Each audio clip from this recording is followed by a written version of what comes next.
Any room that you're going to be in is going to have a very similar instructor podium with all the same components. On this podium, you're going to see a monitor. This is where the display for your computer, whether you're using the built-in computer or your own computer, is going to show up. And on the bottom right corner, you're going to see the login information. This could change from year to year. On the front, there's a drawer that once you open that up, you'll see your keyboard, your mouse, and a packet that has the microphone for the room, if that room has a microphone. Not all rooms have a microphone. This is what that microphone looks like, and a little bit later in the video, we're going to do more in-depth detail on how to use this microphone. At the bottom of the podium, you're going to see a power console that houses the computer you see on the right, which you should never have to touch or use in any way whatsoever. And on the left, you'll see there's a volume control for the microphone if you have a microphone in that room. And there's also volume control for the computer panel, which you shouldn't have to use very often. And this also houses a DVD player, which we'll show more how to use that in just a second. Also in every room is a Crestron control panel. This is what you use to turn on your display panel in the room that projects on the screens that will come down and also selects what input you're using for that screen. On the side of each podium, there is a drawer that houses a document camera.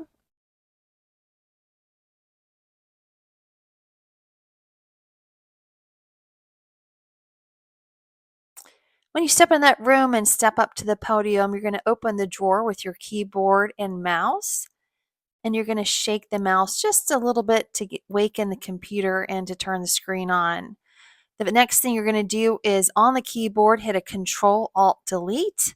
That will bring up the screen. The first screen you're going to see is this fair, responsible, acceptable use of electronic resources. All you have to do is click OK on that. That'll bring you to your login screen, and you're going to use that login there on the bottom right of the screen. Remember, this could change from year to year.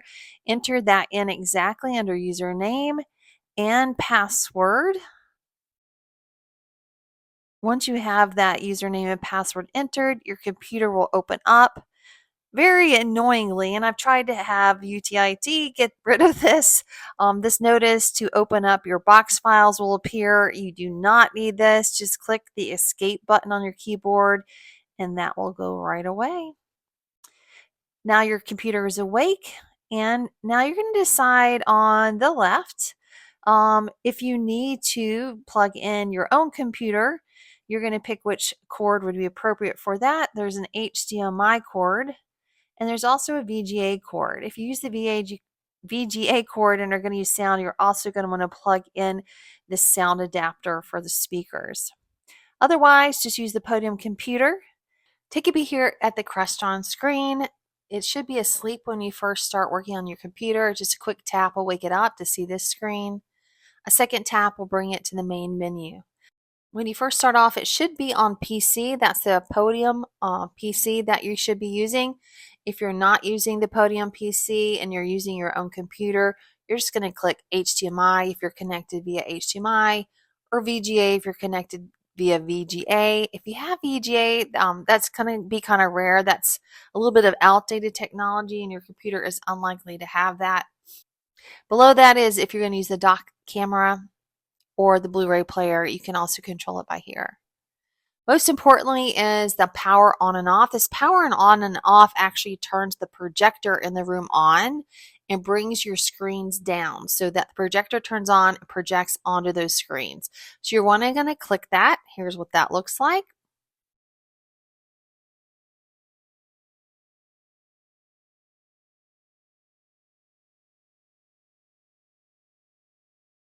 You really shouldn't need to do the screens up or down or advanced display controls, but you may want to click this mute display at the bottom if you're going to take a break for restroom breaks, or have a discussion, or have an activity where you don't need the displays on, or you can just leave it on. Either way. The most important controls that you probably will use throughout the time after you get the computers going are the volume. The top volume section is for your source control. So if you're using the Podium PC, that's the volume for that. Or if you're using your own PC and playing a video, that's where you would control the volume in addition to the PC itself.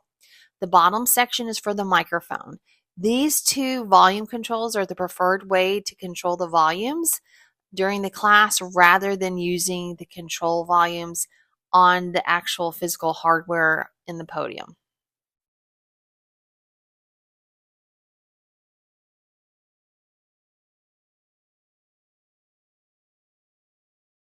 Super basic section now. This is your microphone. Here's the on-off button. Turn it on. Green light comes on. Pinch the clip, put it on your lapel, and talk away. When you're done, turn it off, put it back away.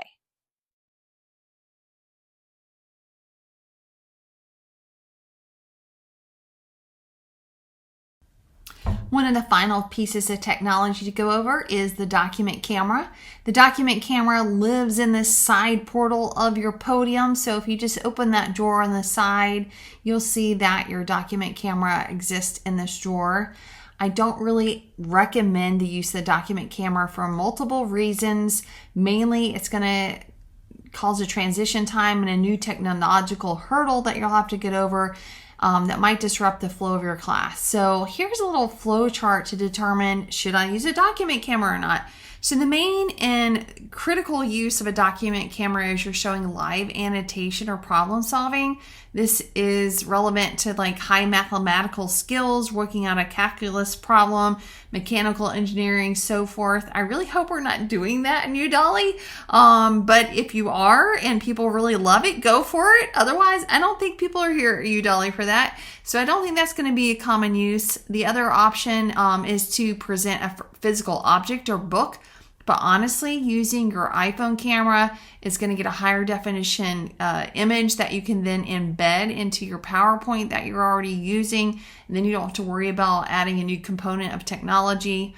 The final reason to use the document camera is if you're not using any other technology and you're not very technologically savvy, then you can use a document camera on a one-time basis just to show an object if you need to.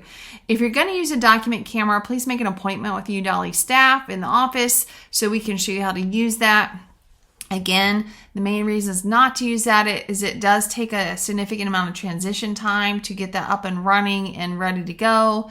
Does show a lack of detail compared to just taking a photo and embedding it in your presentation.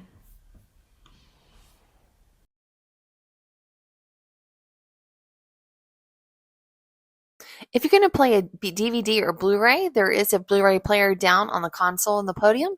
Simply push the button to open, insert your disc, and close again. There are some controls to the right on that console, but mainly you're going to control that through the Crestron pad on the top of the podium. Just click Blu-ray, and that will switch your view to Blu-ray and have the controls for you to use.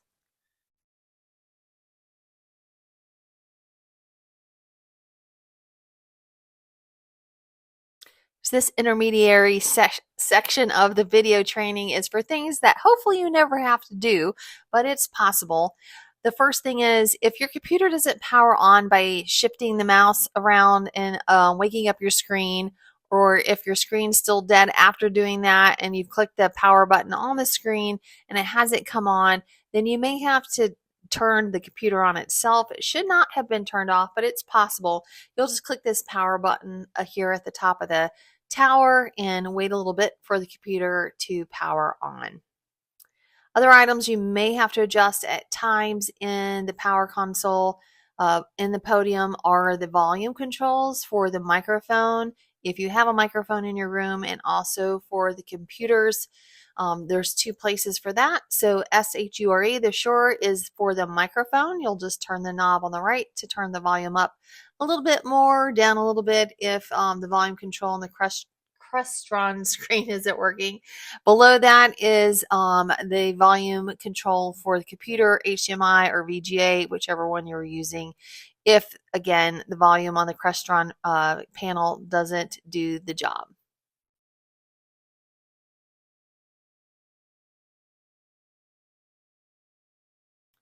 finally, to shut down the computer. This should be simple, but it's not exceptionally intuitive. But to shut down from the Windows, you're going to click on this four square blue icon to the left of the search on the bottom of your screen. That's going to pop up a window where you then click on your user ID. So if you're logged in using our faculty login, you're just going to click that button. If you're current faculty staff or still have a UD login, it'll have your name here. You're going to go to the upper right hand corner, click on the three buttons, and then click sign out. And then you're all done. And we thank you very much for shutting everything down. Click that power button on the console to turn down or to retract your screens and turn off your projector. And you're done for the day. Thanks so much for being a moderator.